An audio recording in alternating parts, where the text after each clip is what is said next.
Comelec, di ka na makakapag-disqualify kapag nabayaran ka. Naglabas po ng desisyon ng Supreme Court na kapag ang kandidato ay na-disqualify, hindi na po yung sumunod na nakakuha ng maraming boto ang siyang papalit. Kaya yung mga kandidato na nagbayad ng Comelec para ma-disqualify yung mga kalaban nila, magpa-refund na kayo! Sa simula ay walang bisa ang impeachment complaint laban kay Vice President Sara Duterte. Ito ang nakasaad sa answer ad cautelam na ipinadala ng defense lawyers ng pangalawang Pangulo. Ayun, no? Nakalagay doon, void ab initio.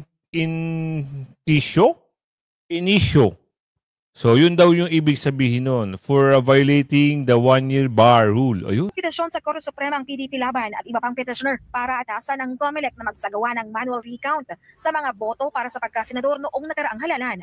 Kalakip ng supplemental petition for mandamus na inahay ng grupo ang mga napaulat na irregularidad sa halalan. Kabilang dito ang paggamit ng ibang source code, issue ng vote mismatch at ang umanay interception sa electronic transmission. Whether or not it will be a nationwide manual recount or to selected precincts, depende na po sa Supreme Court yan. Kasi marami talagang hindi magkamatch. Maraming instances na na-cite namin dito na yung binoto ng tao ng mga senador ay iba. Hindi lumabas yung pangalan ni Attorney Jimmy Bondoc. Ibang... Ayan na oh. Oo, shit. Yes. Good morning mga kasama. Nandito na naman si Kuya Goods nagbabalik. At syempre kung di ka pa nakasubscribe sa ating channel, pa-subscribe na lang po at hit mo na rin yung bell para lagi kang updated sa ating mga video. Ito na si Milek nag-motion for reconsideration ng second placer. Bakit ka magmo-motion kung alam mo namang wala kang ginagawa? Kung walang involved na kwarta. Bakit? 'Di ba? Oh, tsaka 'di ba kinatigan na nga ng Supreme Court na wala ng second placer. Hindi makakaupo ang second placer. Bakit meron parang pinagtatanggol? Anak ng tipaklong, ano kaya ito? Ano kaya ang nasa likod ng usapin nito? Bakit nag-motion ng mama? At meron mga balita rito. Oh, natalakay na natin yung hindi dadalo si BP Sara sa SONA. Natural.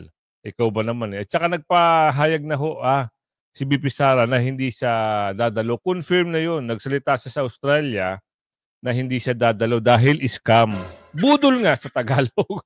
Oo. Tapos dito, ang sagot ni BP Sara sa Somon. So meron na pong sagot. No? At yun, nagsalita na rin si Joey Uy. Hindi ko lang alam kung siya mismo ang nagsalita dito o yung mga abogado niya. So maya-maya abangan natin yan. At yung paghain ng PDP laban, sila Attorney Jimmy Bondoc at saka si Attorney Torion para sa manual recount ng mga boto sa pagkasenador. Dahil malakas ho ang PDP. Baka merong nangyaring magic sa makina, kaya natalo sila. At eto ingat-ingat po kasi, pero dapat hindi ito dito eh. Pero dahil marami tayong kababayan sa gitnang silangan, lalong-lalo na sa Israel, Qatar, Iran, Saudi, at Yemen. So, dumarami na ho yung mga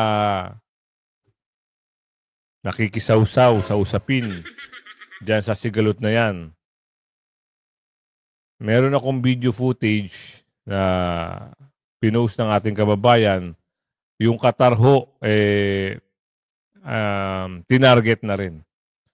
So, merong mga lugar lang, hindi natin alam kung ito ay kampo ng mga puti o embassy ng mga puti ang tinarget.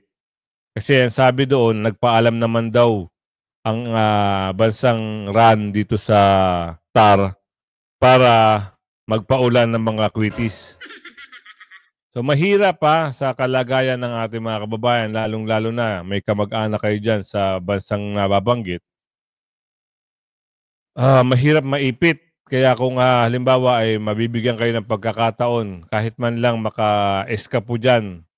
Kasi may makakabalik naman kayo pagkatapos ng usapin ng ganyan eh. Ang unahin nyo muna yung kaligtasan, yung So, bago natin ibigay yung video na yon, eto muna tayo. Nakalike ka na ba? O, like nyo muna yung video. Share mo na rin at kung hindi ka pa nakasubscribe, pasubscribe na lang po at i-bell all nyo para nakakatanggap kayo ng notification. Motion for reconsideration. Grabe na ito. Huwag nyo kaming lokohin. Kung wala kang balak, kung walang naghatag at walang natanggap, bakit ka magmo-motion? Pasok!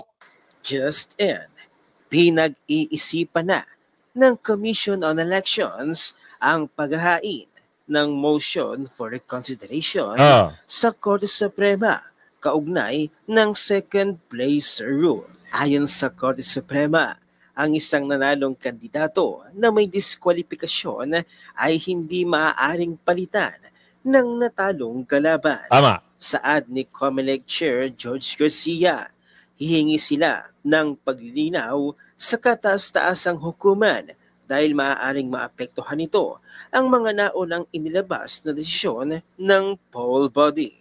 Hihingi siya ng paglinaw. Yung dinisqualified nyo, hindi nyo hihingaan ng paglilinaw.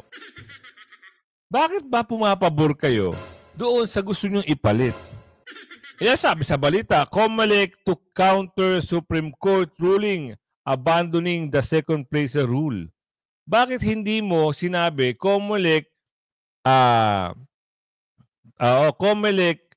ask Supreme Court why these people disqualified, yung etc. etc. 'Di ba? Bakit hindi mo tanungin at alamin sa Supreme Court kung mga itong disqualified nyo ay pwede bang hindi ma-disqualified? Bakit itong second place rule ay gusto nyong mag-motion? Kukonsidera nyo na pwedeng umupo? Ano ba yung pinagtatakpan dyan? Sabi ni Aling Ledesma. Paano na yan kung ibasura ng Korte Suprema ang motion for reconsideration ng COMELEC? Isa pa naman sa naging excited sa pag-upo, itong si Benny Abante. Abay, mantakin mo ang sabi niya. I was very, very happy about that. Para bang nabunutan ako ng tinik. Nako po. I was actually... napanood nyo ba yung interview niya? Nagpapasalamat daw siya. Nagpapasalamat siya sa kanyang constituent dahil, ayun nga, parang excited pa raw yung mga constituent niya na umupo siya at makabalik. Wow! Tala ba? Nakakatawa, no? At ang sabi niya doon sa video niya, nagpapasalamat siya na although lumamang daw yung kalaban na itong si Oy, ewan ko kung anong paliwanag niya doon. Talo ka! Oo, tapos nagawa ng paraan. Buti na lang andyan ang Supreme Court. Hindi kayo kinatigan. Di nga. Saklap, di ba? Ganun lang yun. Vindicated. I still believe that the 6th District of Manila still wants me to be their congressman. Pero Manong Benny Abante... Isa-isahin mo yung mga taga-District 6 kung gusto ka. Kaya ka nga natalo, hindi ka gusto. Ganun lang kasimple. Kung gusto ka, di sana landslide yung boto. Tinambakan ka ng 1,000. Mahirap din habulin ng 1,000, Kung hindi lang mamanipulahin. Mahirap habulin ng 1,000 boto. Kaso, ang bilis ng pangyayari. Isang igla, pinalipas lang yung 3 araw, disqualify na kagad ang mama. Hindi raw Filipino citizen. Hindi raw natural born... anak naman taka dito, pinanganak ang mama, hindi Filipino citizen. Saan ka nakakita nun? Galing nga. Ito na, magmo-motion. Mukhang hindi papabor ang kapalaran sa iyo. Mismong Korte Suprema na ang nagsabi, hindi maaaring maupo at hindi pwedeng palitan ang na-disqualified na poll winner ng second placer. The fact na hindi ka nanalo sa eleksyon. Isa lamang... Agoy. Awawa naman. Magkano kaya ang iriripan? Paano nyo nasabi na iriripan? Kuya Good. Kasi ito si Atty. Respicio, meron ditong merong vlog dito. Pahayag. Mamaya pag-usapan natin yan, Bigyan ko muna kayo ng isa pang diretso niya. Diretso natin to. Ibig sabihin nun, ayaw na sa iyo ng mga taga 6th District Tama. ng Manila. Tama. Mag-file man or hindi si Congressman-elect Joey Uy. Still, hindi ka pa rin makakaupo. Yun na rin yan sa Yun. desisyon ng Supreme Court. Nabutol din po ba kayo ng COMELEC? Kawawa ka naman, Benny Ayan Abante. Ang aga-aga mo kasing nag-celebrate. Wala pa naman palang kumpirmasyon. Walang kasiguraduhan na ikaw ang tatanghaling nanalo sa 6th District ng Manila. Paano yan ngayon? May lecture. Refundable ba yun? Kung sakali. Ilan kaya yung mabubukong bayaran dito, sabi ni Aling Lorraine. Ilan kaya? Maglalabasan yan eh. Kasi gano'n ang papadisqualify. Anak ng tokwa naman, Disqualification ang laban para magkaroon ng pera. Ganun ba yon? Galing din ito ni Aling Ledesma eh. Nakakatunog siya eh. Diba? O anong sabi ni Atty. Respicio? Abangan nyo, ito na. Hindi ka na makakapag-disqualify kapag nabayaran ka. Naglabas po ng desisyon ng Supreme Court na kapag ang kandidato ay na-disqualify, hindi na po yung sumunod na nakakuha ng maraming boto ang siyang papalit. Kaya yung mga kandidato na nagbayad ng COMELEC para ma-disqualify yung mga kalaban nila, magpa-refund na kayo! Ano gagawin natin dito? I-refund ba to? Ganun ba yun? Ayan ang tatanungin natin at aabangan natin sa mga susunod na pangyayari, mga susunod na kaganapan. Amantakin nyo, ganun siguro ang mga bagay-bagay na style o ano ba tawag doon? Strategy para kumubra ng sandamakmak at limpak-limpak na hindi makakaupo ang mama. Oo, hindi naman si Milecture ang nag-utos nan, ang Supreme Court. Diba? Anong gagawin natin dito? Siyempre, kung halimbawa ako, for example lang naman ito, ako ay nagbigay ng 25 million o mahigit pa, tapos hindi rin ako makakaupo. Aba, bulgara na ito. Diba? Ilalantad ko kung ano yung usapin dun sa ganyan. Kaso ang problema, pag binulgaran niya harap-harapan, pwede rin siya makasuhan. Dalawa sila makukulong. Ano tawag doon?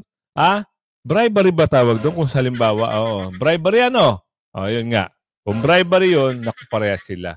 Yung isa, ang lalabas na kaso, extortion, pangingikil. Tapos yung isa naman, panunuhol. Parehas sila, may pagkalalagyan. Ito na. Bakit daw hindi atin si BP Sara? Ito paliwanag dito. Bakit nga ba?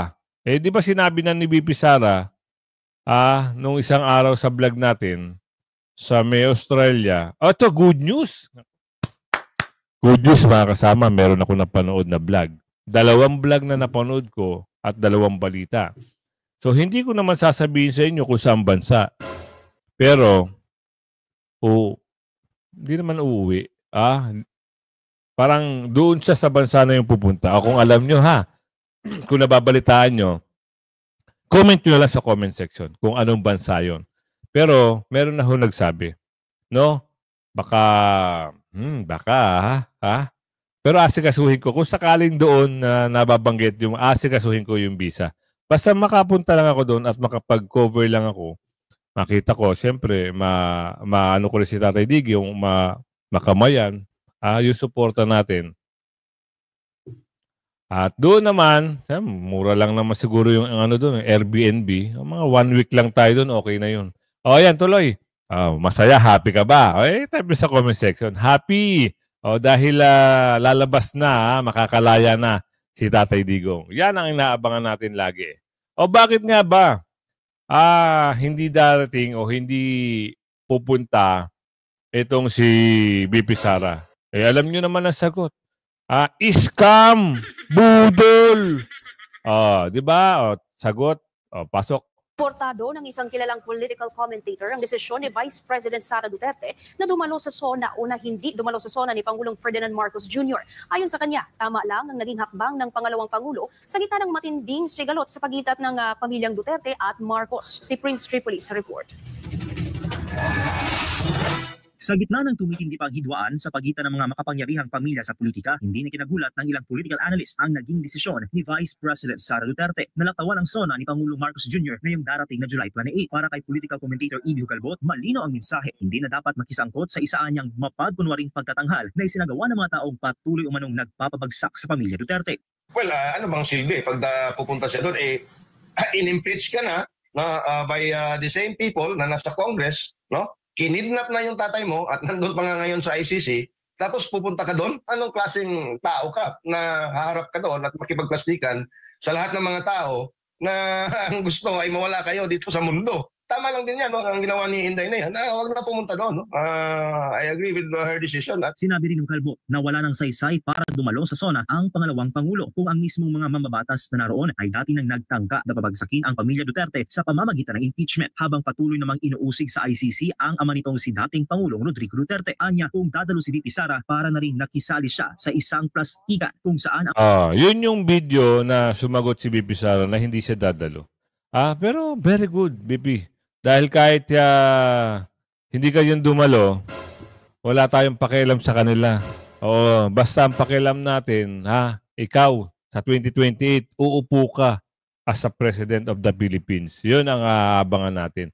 At syempre, lagi natin na bibigyan ng maganda-gandang mga informative vlog patungkol dito kay VP Sara at kay Tatay Digong. Kahit anong gawin na paninira nitong mga bakulaw at mga durobo na to sa inyo, kahit anong gawing panggigipit, hindi sila aabante. Kita mo nga, kabango-bango ng pangalan nyo. Kumpara dito sa mga halos lahat. Kahit nagkampi-kampihan, tingnan mo, amoy umaalingasaw sila. Diba? Sagot ni Bibi Sara. May summon na ho, parang yung summon, diba, nung, kailan ba yon? Yung last day, na pinabalik yung sa impeachment article of impeachment, 'di ba? Binalik doon sa mga bakulaw. Oo, 'di ba nagpadala kagad ng summon dito kay VP Sara. Eto na ho, may sagot na ho ang pangalawang pangulo o OVP para dito sa summon na yon. Pasok. Magandang gabi, Asher. Ano ba ang nilalaman ng sagot sa summons ni VP Sara Duterte? Yan. Magandang gabi naman, June. Void ab initio, void from the beginning. Na ibig sabihin ay mula pa sa simula ay walang bisa ang impeachment complaint laban kay Vice President Sara Duterte. Ito ang nakasaad sa answer ad cautelam na ipinadala ng defense lawyers ng pangalawang Pangulo. Ayun, nakalagay doon, void ab initio. So, yun daw yung ibig sabihin nun. For violating the 1-year bar rule. Ayun, may 1-year bar rule. Diba? It is void ab. Kasi nga, ganito yan konting pahapyaw lang, no? May unang case, may unang sinampa, which is yung mga Mountain. Sila ata yung unang nagsampa. Pangalawa, ito si Queen of Sabah. Pangatlo, ito ata yung yung mga pumirma na napakarami. May pang-apat pa hindi ko alam kung sino. Kung pang-apat ata yung pumirma na napakaraming mga bakulaw Yung pangatlo hindi ko lang sigurado, hindi ko na matandaan ko. Ngayon, may unang case na. Pag unang case na, wala na yung pangalawa dapat. Nagkaroon ng pangalawa. May pangatlo, may pang-apat. So dapat isang one at a time lang sa isang taon. Yun ang pagkakaintindi natin correct nyo na lang po ako kung nagkakamali ako. Saka, wala namang basihan. Walang sustansya. Ika nga, kumbaga sa nutrition sa pagkain, malnutrition. Itong impeachment case na to labang kay VP Sara. Isipin nyo, mantakin nyo. Ang dami nila. Iba't ibang grupo. Isa lang ang binabanatan nila, VP Sara lang. Patungkol sa budget. Bakit hindi nyo halungkatin yung flood control budget? Hindi nyo halungkatin yung mga reserve gold na nawala. Maharlika funds, the PhilHealth funds. Hindi nyo yung tignan. Nakatutok lang kayo sa isang tao. Kasi kabado kayo sa 2028. Ganun ba yun? Diba? na bilang sagot sa summon ng impeachment court. Paglabag sa 1-year ban sa pagfa-file ng impeachment complaint na itinakda ng saligang batas. Ito ang pangunahing dahilan kaya itinuturing ng kampo ng depensa na hindi balido ang impeachment complaint laban kay VP Sara Duterte. Bunso dito ng pagtatransmit ng Kamara sa Senado ng ika-4 na impeachment complaint. Yun pala, ika-4 pala. Bakit saka hindi inuna yung una, pangalawa, pangatlo? Ika-4 ang inano nila.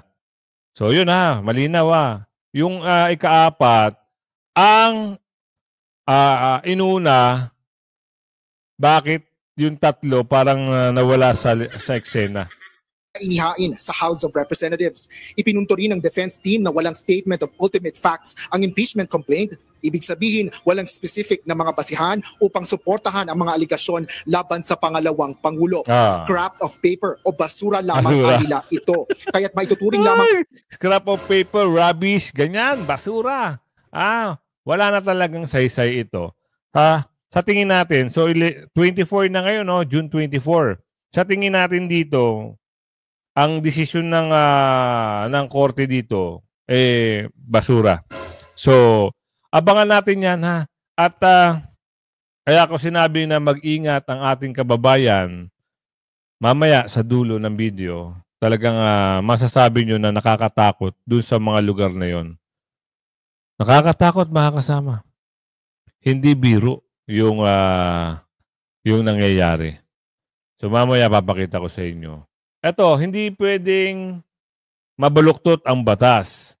Kasi alam nyo nangyari dito sa... Yan nga, di ba? Buti na nagkaroon ng utos ang Supreme Court na hindi pwedeng umupo yung second placer kasi nga ano yung dahilan nila. Pero mas maganda, ito na yung parang counter ni Joey Uy patungkol dito sa kanyang disqualification case na wala namang sustansya rin Bakit madi-disqualified? Ang sagot ng COMELEC hindi raw national, hindi raw citizen. Hindi raw Pilipino. Dito nga pinanganak sa bansa, hindi pa Pilipino. Ano yan? Alien? Naklang tipak lang naman. Gawa-gawa kwento, kaya nako, hintay namin yung ripan talaga. Baka ito magsalita din ito si Atras-Atras tuloy natin to. Ito yung maganda rito pag-usapan.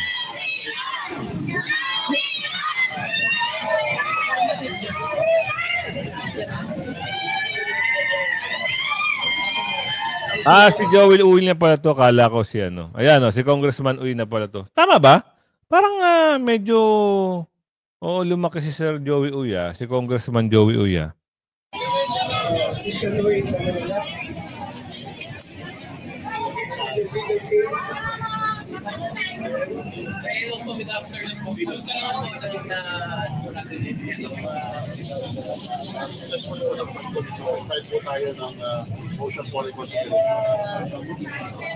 Ayun, nag-file sila ng motion for reconsideration. Dapat katigan niya ng dapat dyan yan yung unahin ng resolusyonan ng Supreme Court. At dapat hindi na rin dito. Tsaka nag-file na rin sila sana sa Supreme Court kasi itong Melek Chair nag-iisip na mag-file ng motion for reconsideration na yung second placer ay makaupo. Wow! Sabaw. At sana dito galingan ng kampo ni Congressman Joey Uy, hindi lang sa harap ng COMELEC, hindi lang sa COMELEC, pati sa Supreme Court o Korte Suprema, maghahain din sila ng motion para naman mapabilis yung kanilang pag-upo. Halatado naman. 'Di ba? Oo, halatado naman. Madali lang naman 'yan dahil kukuha lang 'yan ng record sa PSA o yung kasi medyo may na to NSO dati. So magkakaroon siya ng record, birth certificate. Yun, isasampal niya sa pagmumukha ni Melek Chair. Hindi porkit apelidong Chinese, Chinese na. Chinoy nga ito eh. Meaning, yung mga magulang nito dati na siguro ditong nanirahan o anak din ng inchik. Oo, ayaw nilang mawala yung apelyido na Chinese. Pero hindi porket Chinese ang apelyido, sasabihin mong hindi na Filipino citizen. Mali yun. May record naman ng NSO niyan. May talaan sila patungkol diyan. So mapapahiya lang ito. Baka nga totoo yung 25M kaya pinadisqualified, sabi ni Aling Lorin. Baka. Bakit may ugong-ugong? Si Atty. Respicio. Baka eto na nga yun, lalantad na. Diba? Sabi nga ni Atty. Respicio noong nakaraan, baka may mabulgar. Lalabas na yung 25 million. Sino kaya ang mga biktima nun? Naku po. Tuloy. Isipin namin dito kung bakit dapat consider na national board.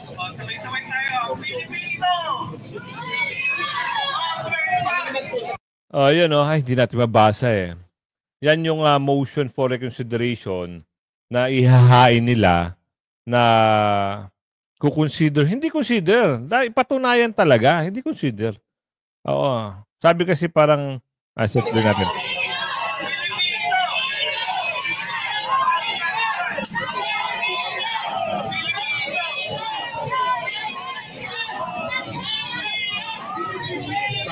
Dapat binigyan ng mic to sila, yung kampo para marinig Mas maingay pa yung crowd. Sabagay, okay rin yun para suporta kay Congressman Uy. Pero dapat sana binigyan ng mic para makapagsalita. Hindi ho kasi biro to. Ito isang example na kung hindi babatikusin yung ginawa ng mga milik-milik na yan, baka ipagpatuloy nila hanggang sa 2028. Di ba? Tama. Pero maganda pa rin yung ginawa nito ni Congressman Uy. Actually, congressman pa rin to Dahil yung isa hindi pa naman umupo. Sinabi lang ng COMELEC. Agad-agaran lang nilang sinabi na ang uupo ay yung si atras. Hindi pwede. Wala desisyon kayo. Hindi naman kayo korte. Ikaw milik-milik chair. Sabi ni Aling Ledesma, huwag kang pala desisyon. Pag may mga ganyang bagay, hindi ikaw ang magsasabi. Idadaan yan sa mga korte. Ang bilis niyong paupuin buti na lang, wala pang July 1. At hindi pa nakakaupo. Kung nakaupo hindi na bababa sa pwesto. Di ba? Tuloy.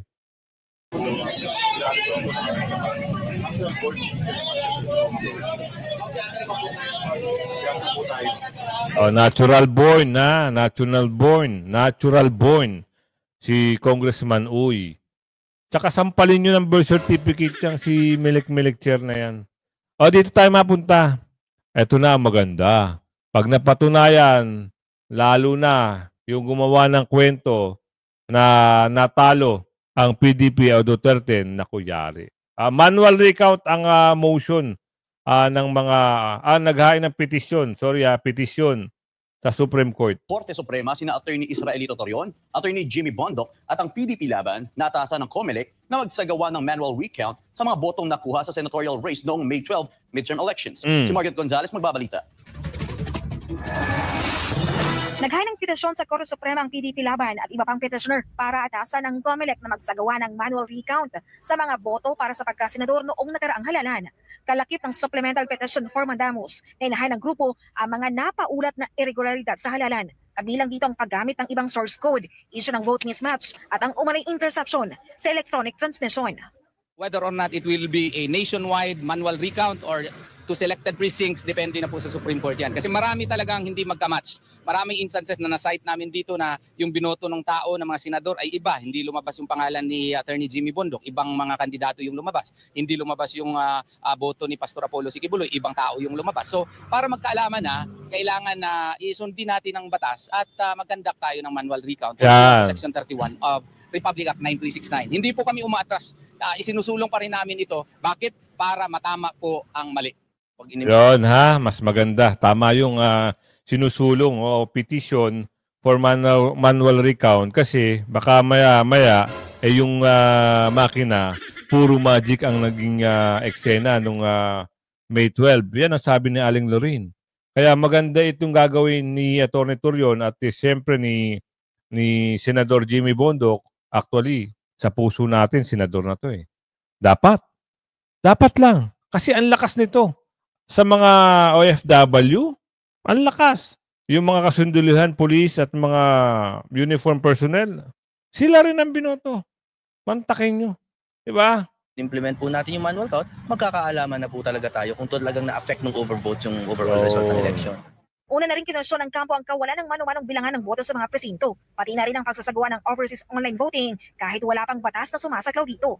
Nilinaw na ito ni Senator Torion na nasa Korte Suprema ng pasya kung papatawan ng parusang COMELEC sakaling mapapatunayan. Dapat patawan, oo. Dapat patawan para matapos na yung mga kahibangan ng mga gumawa at dorobo na gumagawa ng mga ganyang bagay. Ang hirap kasi, di ba? Ito na yung sinasabi ko sa inyo mga kasama. Kung meron ho kayong mga kamag-anak sa nasasabing lugar, paano ba to? Kasi meron na hong balita, meron na hong video. O yung Qatar ho, pinaulan na ho ng kritis. Ang hirap sabihin pero ito na ho yung video. Kaya sabihan nyo yung mga kaanak nyo na doble ang ingat, triple o kahit basta ingat lang po. Ito na po, Qatar na po ito. Ayan na oh. Oo, shit. Oh my goodness. Oo.